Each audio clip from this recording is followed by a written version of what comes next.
He wanted the devil. Well, you got him.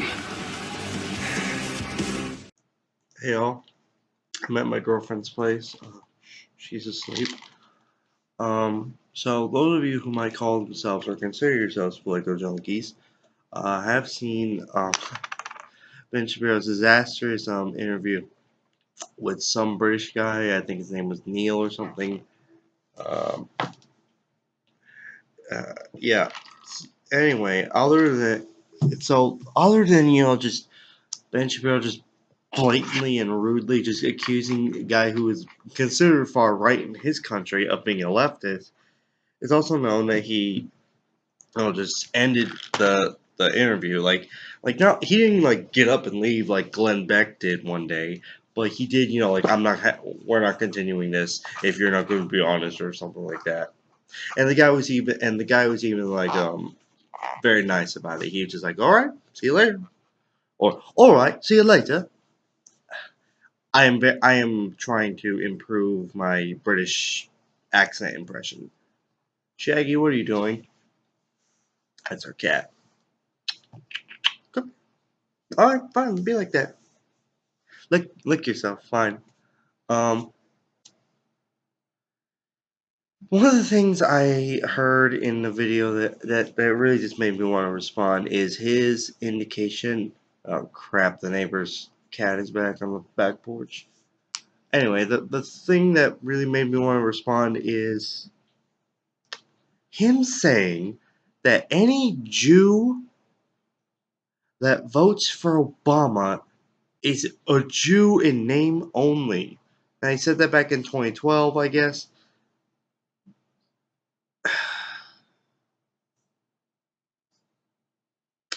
Okay, I'm not a Jew, as you can obviously tell. But as a religious person, someone who goes to church like I did Sunday, I go to church every day when I can. Couldn't the last few times due to car trouble. But I'm pretty sure I haven't, even when I was a right wing Baptist,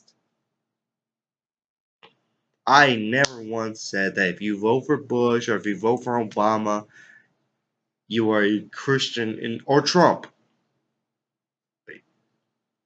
You are a Christian in name only. Like, I was still a Baptist when Trump was elected. I became a Catholic like less than a month after he left office, but I was still like going to a Baptist church. And let me be clear, I didn't change religion because of Trump. I was already on my way out of the Baptist church when he was like they just happened to coincide with each other. What? What? I'm not letting you in. This is not your house. Cat. She's cutie. Black and white with a little mustache on the side. Anyway. A people of a certain faith do not owe their allegiance to one party or the other. Christians don't have to vote for Democrats. Christians don't have to vote for Republicans. They don't have to vote for independent. They don't even have to vote at all. And it's just like Mike Pence. It's just like Mike Pence playing the victim about Christians being victims. Okay, sometimes we're the victims through the media. Like people say all sorts of shit, and right-wing Christians are now learning that they can't enforce their draconian laws anymore, and that scares them. Because how are we supposed to keep women and gays in check? How are we going to live in the ancient Moses law of hating those that are different? Now I got respect for Moses, but a lot of his, leading the Israelites out of slavery, stabbing his staff in the Nile River, and then the whole Ten Commandments and the plagues of Egypt. Being a prophet, I do acknowledge him as a prophet. I'm not one of these. I don't like Moses, therefore he's nah. But he had a lot of messed up laws.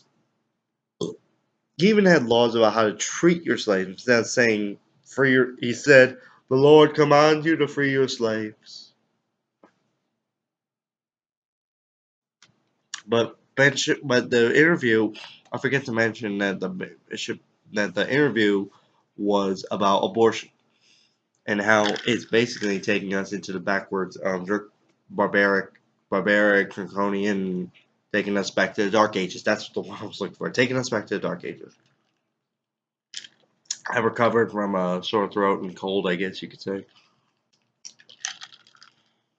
because my girlfriend knows how to take care of me. She's my little Evelyn from Pearl Harbor. I don't know the last name of the character. Anyway, like there's I heard from a British guy that there was a law somewhere, I can't remember, where a woman could be punished for driving across state to get an abortion, and a woman who miscarried could get 30 years.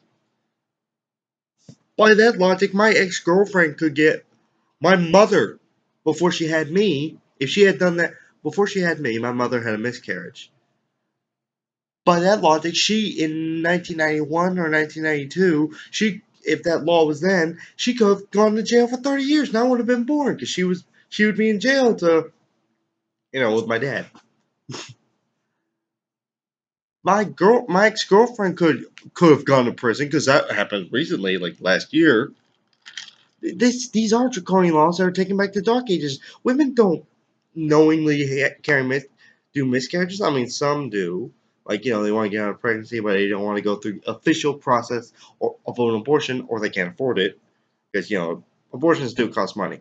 We don't have Medicare for all, so therefore it costs money to, abortion. Look, I do agree that there should be some limits to abortion, like maybe 12 weeks, with the exceptional emergency cases. But, dear God, penalizing someone for crossing the border? Like, literally, in Mississippi, there was one abortion clinic. One. That means a woman had, let's say, I don't know where it is, let's say, the abortion clinic in Mississippi is in Jacksonville, I think is the capital of Mississippi. I don't know. I've never been there except to drive to Arkansas back in '99 or 2000 for a football game. I was a kid. That means that let's say they lived at the very tip of like like someone lived at the very tip, they would have to drive so many hours just to get rid of just to have an abortion. This is draconian laws. And Ben Shapiro can't accept that maybe someone who's on the right disagrees. It's like Ben Shapiro has this notion that you're either with me or against me.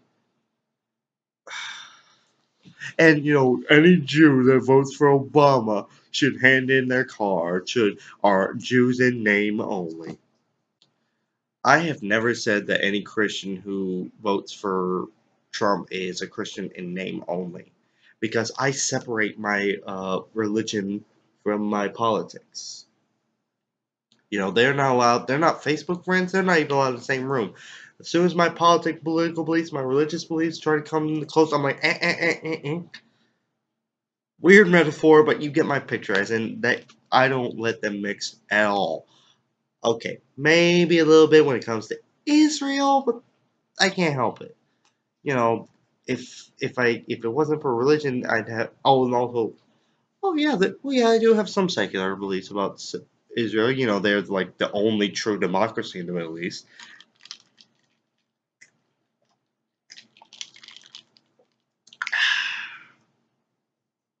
I love a nice good Dr. Pepper in the morning. Point is, and Ben Shapiro couldn't handle it. He couldn't handle being challenged by a right winger. Couldn't handle having his opinions challenged that much and being caught off guard. Ben Shapiro is good at debating, especially talking fast. Now the Young Turks, I can't remember what they think. The Young Turks think he talks fast and dominate his opponent.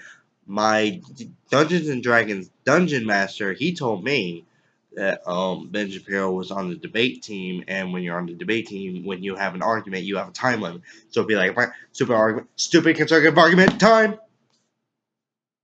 Time. 3 minutes, 3 seconds to spare. So that's why he talks fast, because he was on the debate team in high school. Now, I wouldn't know that because I don't bother looking him up. But, Ben Shapiro has finally joined the list of conservative snowflakes. I used to have a lot of respect for him, especially his facts don't care about your feelings, but then he started becoming way too partisan hack, way too just right wing. No, you do not scratch the chair. Cats. But yeah, Ben Shapiro, you've become a snowflake. That's one of the few things until right now I was looking for. It's like, yeah, he might be a partisan hack and he might say some stupid shit and thinks he's smart because he talks so fast. But he's turned out to be just like Donald Trump, a whiny little bitch who can't handle having his opinions challenged by a right winger. He might be okay with having it challenged by a left winger. But when it's like, why don't you just call yourself a left winger? Sir, I'm not a left winger. Why do you quit signing? Okay, I'm out of here. Typical, just typical conservatives. May the force be with us.